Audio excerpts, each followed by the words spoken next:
William Jenkins woke up to the familiar sound of birds chirping outside his window, the morning sun casting warm golden rays across his bedroom. He stretched his stiff limbs before pushing himself out of bed, the aches of old age reminding him that time had not slowed down for anyone.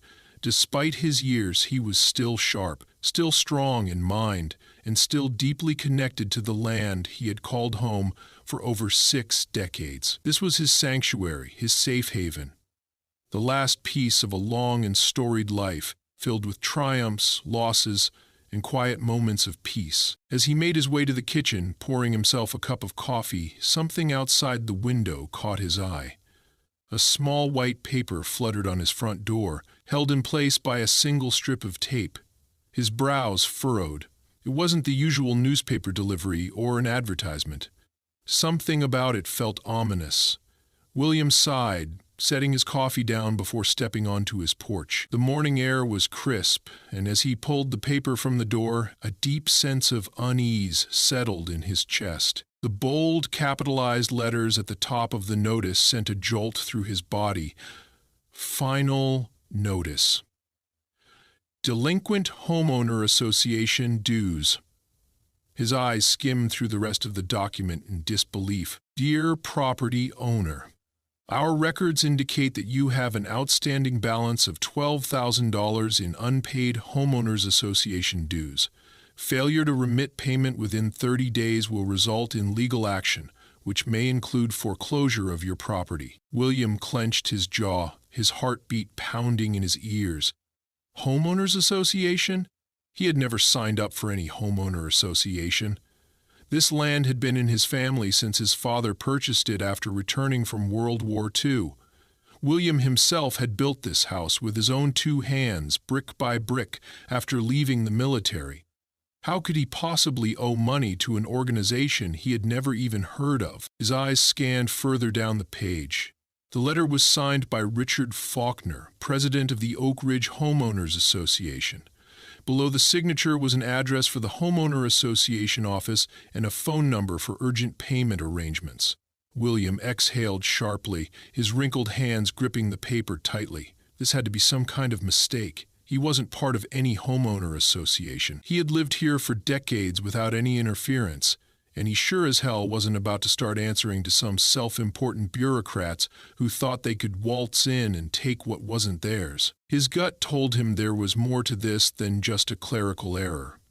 He had heard stories, horror stories, about homeowner associations abusing their power, bullying homeowners into compliance, and even stealing properties under the guise of unpaid dues. But this wasn't some gated community filled with brand new homes. This was his private land. And yet, here he was, being treated like a trespasser on his own property. William didn't waste any time. He walked back inside, placed the letter on the table, and grabbed his old reading glasses. Sitting down, he took a deep breath and read through every line carefully. There was no mention of a specific contract, no reference to any prior agreement. It was just an aggressive demand for money. He scoffed. If they thought he was just going to roll over and pay, they had another thing coming. Deciding he needed answers, William picked up his phone and dialed the number listed at the bottom of the letter. It rang a few times before an automated voice greeted him. Thank you for calling the Oak Ridge Homeowners Association. If you are calling about a past due balance, please press 1. If you would like to speak to an homeowner association representative, please press 2. William pressed 2. A few seconds later, a woman's voice came through the line. Oak Ridge Homeowner Association, this is Mary speaking. How may I assist you today? Yes, this is William Jenkins, he said, his voice steady but firm. I just received a notice claiming I owe money to your homeowner association. But I've never been part of any homeowners association. I need someone to explain why I'm being charged for something I never agreed to. There was a pause on the other end before Mary responded, her voice carrying the distinct tone of someone reading from a script. Mr. Jenkins, our records show that your property is now part of the Oak Ridge Homeowner Association due to recent community zoning adjustments. As part of this transition, all homeowners are required to comply with homeowner association regulations, including the payment of dues. William narrowed his eyes. Zoning adjustments? My land isn't part of any community development. It's private property. I understand your concerns, sir, but all properties within the newly designated Oak Ridge residential zone are subject to homeowner association governance. If you would like to dispute this, you will need to submit a formal appeal in writing. However, please note that homeowner association dues are mandatory and non-negotiable. William clenched his fist. You can't just throw me into an homeowner association without my consent and demand I pay thousands of dollars.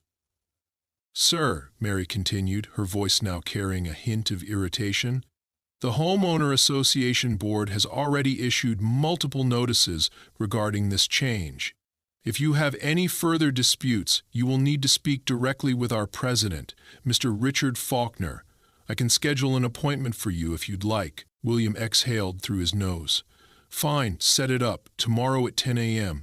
Our office is located at 45 Oak Ridge Drive. William hung up without another word.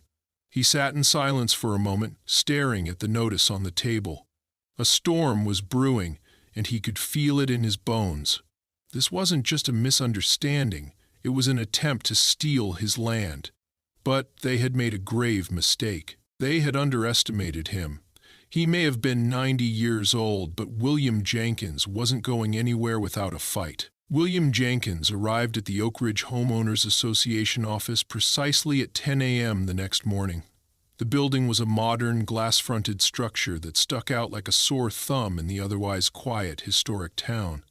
It reeked of bureaucracy and money, two things William had little patience for. He had seen plenty of men like these in his lifetime. Self-important, power-hungry individuals who thought they could steamroll over the little guy, but William had been through too much to be intimidated by a group of pencil pushers. Inside, the reception area was cold and clinical, decorated with sleek furniture and an enormous framed document on the wall that read Oak Ridge Homeowner Association Community Standards and Regulations. A woman sat behind the front desk, her expression unreadable as she tapped away on a keyboard. Name? She asked without looking up. William Jenkins, he replied. Her fingers stopped moving and she finally met his gaze, her eyes narrowing slightly.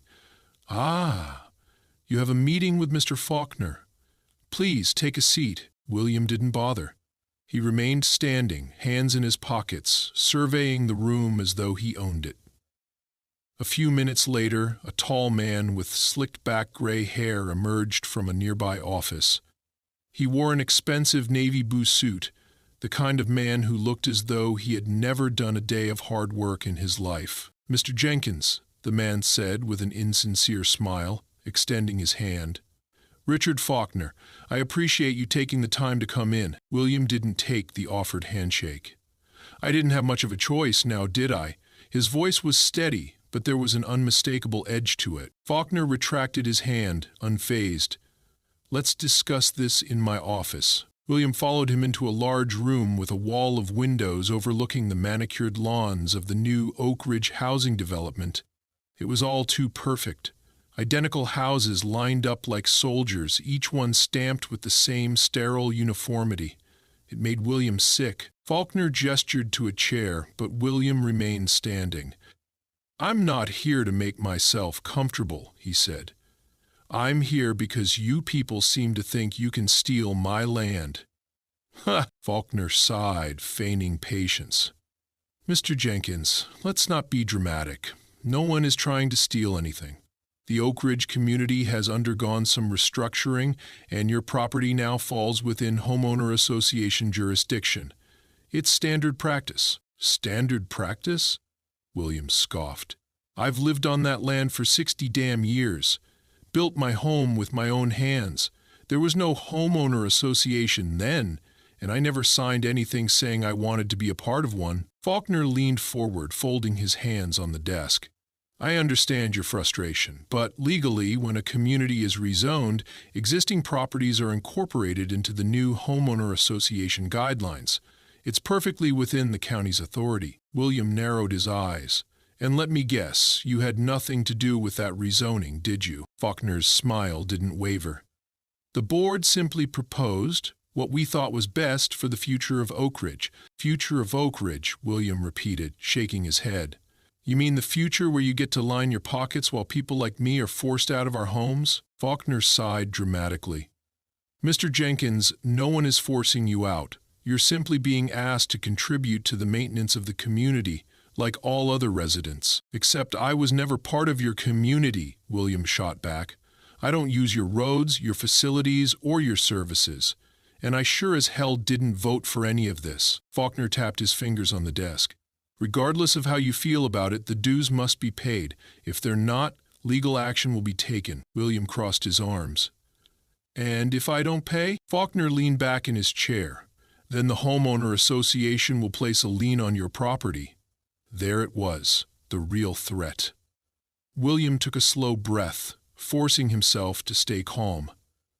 A lien for dues I never agreed to pay? That's how the system works, Mr. Jenkins, Faulkner said smoothly. Once the lien is in place, if the debt remains unpaid, foreclosure proceedings will begin. William let the words settle in the air between them. This was extortion, plain and simple. They weren't just trying to take his money, they were trying to take his home. You think I'm just going to roll over and let you rob me? William asked quietly. Faulkner smiled again, but there was a sharpness behind it this time.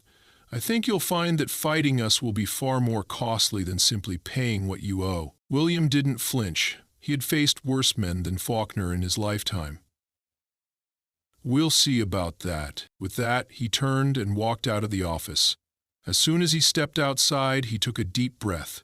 The sun was still shining, but for the first time, his land, his home, felt like it was under siege. He had no intention of giving up, but he knew one thing for certain. This fight was only just beginning. William Jenkins didn't drive straight home after leaving the homeowner association office. He needed answers. His gut told him this wasn't just a case of bureaucratic overreach. This was a calculated move, a land grab. And if that was true, he needed to figure out exactly how deep this corruption went before it was too late. He drove to the county records office, a small beige building that had been around for decades, outlasting the various city officials who passed through its doors. William had been there before, years ago, when he fought to get his property taxes reduced after an assessor tried to claim his land was part of a commercial district. That battle had taken months, but William had won. He wasn't afraid of a long fight. Inside, the air smelled of dust and old paper. A young clerk sat behind the desk, barely looking up from her computer as William approached. "Help you with something?" she asked, still typing. "I need to look up some records," William said. She sighed, finally glancing up. "What kind of records?" "Zoning changes," he replied. "Particularly anything related to Oak Ridge." Her fingers paused over the keyboard. "That's a lot of information," she said skeptically. "You looking for something specific?" "Yes," William said. "I want to know when my land became part of this damn homeowner association." The clerk hesitated for a moment, then nodded. "Give me a minute." She typed something into her system, her eyes scanning the screen. After a few moments, she frowned. "That's weird," she muttered. "What is?" William leaned in. She turned the screen slightly so he could see. "Your property wasn't originally included in the rezoning plan," she said, scrolling down. "The original rezoning proposal didn't include your address at all." William felt a flicker of satisfaction. He had been right. This wasn't just some broad zoning change. Someone had made a conscious decision to add his land after the fact. "So when did it change?" he asked. The clerk scrolled further. Then she stopped, her expression tightening. "It was added in an amendment, a late one." "When?" William pressed. She tapped the screen. 3 months ago." 3 months. That was long after the rezoning was first proposed. Someone had deliberately gone in and altered the records to include his land. William gritted his teeth. "Who filed the amendment?" The clerk clicked on a few more things, then exhaled sharply. "It was submitted by Richard Faulkner." William clenched his fists. Of course it was. The smug bastard hadn't just taken advantage of a rezoning. He had made sure William's property was part of it. and now he was using that as leverage to try to take his land. The clerk glanced at him. "You want a copy of this?"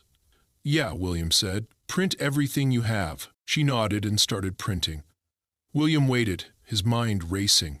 If Faulkner had gone through the trouble of adding William's land at the last minute, there was a reason. And it wasn't just about homeowner association dues. When the clerk handed him the stack of papers, he scanned them quickly. There it was, Faulkner's signature at the bottom of the amendment, right next to an approval stamp from a county official. William didn't recognize the name, but he would find out who it was. "Thanks," he said, tucking the papers into his coat. The clerk hesitated. "Just so you know," she said carefully, "amendments like this aren't usually made that late in the process. Someone must have pulled strings." William gave her a knowing look. "Yeah," he said, "I figured." William didn't go home. He made one more stop, his lawyer's office. Emily Carter had handled his property disputes before, and she was damn good at her job. Young, sharp, and relentless in court. When he walked into her office, she was on the phone, gesturing for him to sit. He lowered himself into the chair, waiting as she finished her call. When she finally hung up, she looked at him with a smirk. "Let me guess," she said. "You're here about the homeowner association?" William snorted. "Word travels fast." She leaned back. "Not really. I just know you, and I know you're not the type to let something like this slide." He handed her the stack of documents. "They're trying to take my land, Emily." She flipped through the pages, her eyes narrowing. "Faulkner personally filed this amendment?" she muttered. "That's interesting." "Interesting?" William echoed. "It's illegal." She sighed. "Not technically. Homeowner associations have a lot of leeway when it comes to zoning changes. The problem is proving intent." William frowned. "Intent?" Emily set the papers down. "If we can prove that Faulkner had a personal or financial reason for adding your land to the homeowner association, we can challenge this. Otherwise, they'll just argue that it was an administrative decision." William exhaled sharply. "And how do we prove that?" Emily tapped her desk. "We dig. We look into Faulkner's financials, his connections, and any backroom deals he might have made." William nodded. "Then let's start digging." Emily smirked. "I thought you'd say that." Later that night, William sat on his porch, staring out at his land. The stars were bright, the air cool. This was home. And no homeowner association, no corrupt official, no greedy bastard in a suit was going to take it from him. They had started a fight. But they had no idea who they were up against. William Jenkins woke up before dawn, the sky still a deep shade of blue, streaked with the first hints of morning light. He hadn't slept much. His mind had been running in circles, going over everything Emily had said, everything he had learned at the county records office. There was no doubt about it now. Faulkner had deliberately gone after his land. The question was, why? What made William's property so valuable to them? He poured himself a cup of coffee, the steam rising in the dimly lit kitchen, and stared out the window at his land. 60 years. He had seen every inch of this place, every tree, every patch of soil, through all seasons. There was nothing special about it to anyone but him. To the outside world, it was just an old man's home on the edge of a new development. And yet, Faulkner had risked falsifying records to get his hands on it. That meant something. William didn't believe in coincidences. He needed to know what Faulkner was really after. And he knew exactly where to start. He picked up the phone and called an old friend. By the time the sun was high in the sky, William was waiting at the diner on Main Street, nursing a second cup of coffee.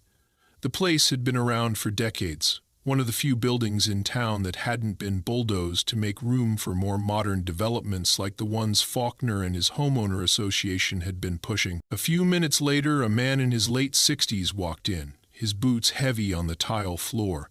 He had a slight limp, a souvenir from their days in the army, and wore an old flannel shirt that had seen better days.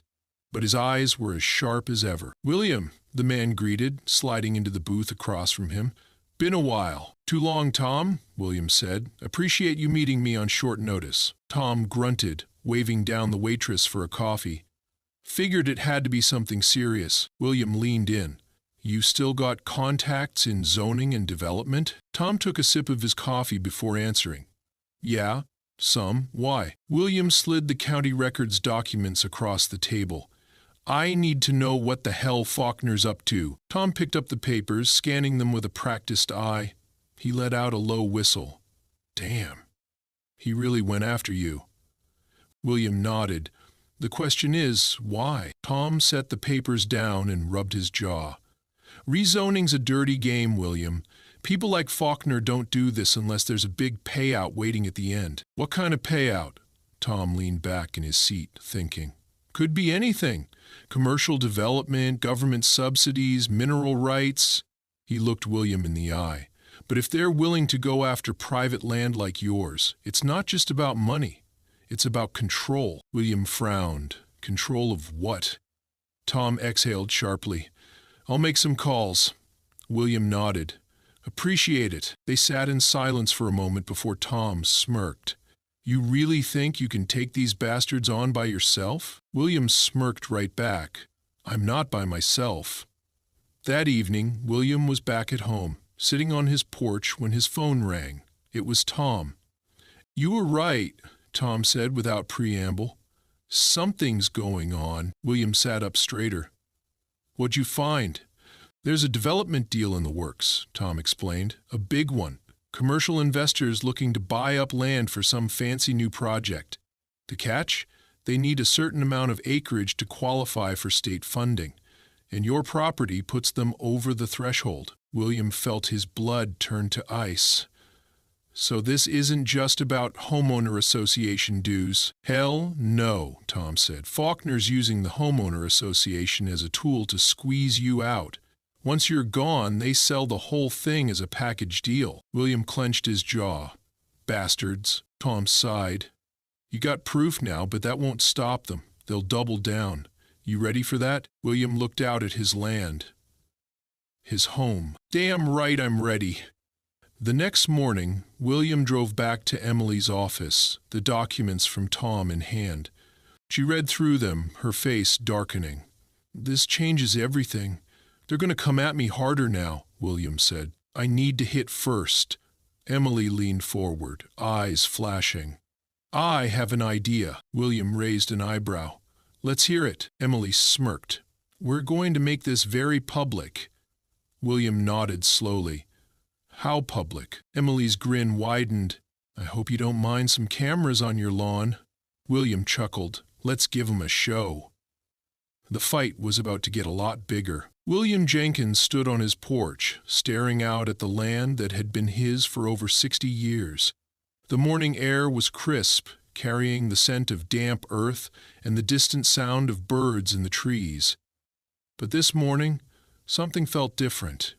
There was an electricity in the air, an anticipation of the battle that was about to unfold. True to Emily's plan, things had already been set in motion. The local news station had picked up the story and a reporter was scheduled to arrive at noon. But that wasn't all. Over the last 24 hours, word had spread like wildfire. Neighbors, townsfolk, and even strangers from outside the community had caught wind of what was happening. People were outraged. The idea of a greedy homeowner association forcing a 90-year-old veteran off his land for the sake of some corporate deal didn't sit well with anyone. William could already hear the hum of approaching cars as people began gathering at the end of his long gravel driveway. Some held signs, others had cameras, and a few simply stood in quiet solidarity. He wasn't used to being the center of attention, but if this was what it took to fight back, then so be it. At precisely noon, a sleek news van pulled up, and a woman in a navy blazer stepped out, adjusting her earpiece. A cameraman followed close behind, hoisting a large camera onto his shoulder. The reporter approached William, extending her hand. Mr. Jenkins, I'm Jessica Clark with Channel 7 News. Thank you for speaking with us today. William shook her hand firmly. Appreciate you coming out here. People need to know what's really going on. Jessica nodded, glancing around at the growing crowd before signaling for her cameraman to begin recording. The red light on the camera blinked to life, and Jessica turned to face it, her voice professional and steady. We're here today in Oak Ridge, where a shocking legal battle is unfolding. 90-year-old veteran William Jenkins is being threatened with foreclosure on his property due to alleged unpaid homeowner association dues. But the twist? Mr. Jenkins has never been part of the homeowner association. His land was forcibly incorporated into the homeowners association through what appears to be a fraudulent zoning amendment. Now, the homeowner association, led by President Richard Faulkner, is pushing for legal action to remove him from his home. The question is, why? She turned back to William. Mr. Jenkins, can you tell us in your own words what's happening? William took a deep breath, then spoke clearly, his voice unwavering. This land has been in my family for generations. I built my home with my own hands. I never signed up for any homeowner association, never agreed to pay their dues, and I sure as hell never gave them the right to tell me what to do on my own property. This isn't about community upkeep. This is about greed. Faulkner and his homeowner association want my land so they can sell it off for profit. They think they can push me out because I'm old. But they're wrong. The crowd behind him erupted in cheers and murmurs of agreement. Jessica nodded, then turned to face the camera again. The homeowner association has yet to provide an official statement, but records obtained by Mr. Jenkins's legal team suggest that his property was deliberately added to the homeowner association's jurisdiction months after the initial rezoning process. If proven, this could constitute a fraudulent land grab. At that moment, the sound of screeching tires pulled everyone's attention toward the main road. A black luxury SUV rolled to a stop, and the driver's side door swung open. Richard Faulkner stepped out, his polished shoes crunching against the gravel. His face was twisted into something between frustration and forced composure. He adjusted his suit jacket before striding toward the news crew. Jessica wasted no time. "Mr. Faulkner," she called, microphone in hand, "do you have a response to the allegations that the homeowner association deliberately amended zoning laws to include Mr. Jenkins's property without his consent?" Faulkner forced a smile, though his eyes betrayed his irritation. "This is a simple misunderstanding. The homeowner association is merely ensuring that all properties within the community contribute their fair share to maintenance and improvements." William stepped forward. "Don't feed them that nonsense, Faulkner. You and I both know this is about money." Faulkner's smile faltered. "Mr. Jenkins, if you had concerns, you should have brought them to the board instead of stirring up a media circus." William crossed his arms. "I did. You told me to pay up or lose my home." Jessica pressed forward. "Mr. Faulkner, if Mr. Jenkins's land was not originally included in the rezoning, why was an amendment filed months later to incorporate his property?" Faulkner hesitated, and in that moment, William knew he had him cornered. Before Faulkner could recover, a new voice cut through the air. "I can answer that." The crowd parted as a man in a crisp suit approached, a folder in hand. It was Tom's contact from the county office. He held up the folder. "This contains copies of internal emails between Faulkner and a county zoning official, proving that the amendment was made at his request, after he had already entered negotiations with private developers." A collective gasp rippled through the crowd. Faulkner's face turned ashen. That's privileged information." "No, it's public record now," the official countered. "And I'm here to inform you that the county has launched an official investigation into the fraudulent zoning practices of the Oak Ridge Homeowner Association." The crowd erupted in cheers. Jessica turned to the camera, barely able to contain her own astonishment. "It appears that this story has taken a dramatic turn, with a formal investigation now underway. The fate of the Oak Ridge Homeowner Association and its president remains uncertain." Faulkner, realizing the walls were closing in, turned to William, his voice low and furious. "You just made a powerful enemy, Jenkins." William smirked.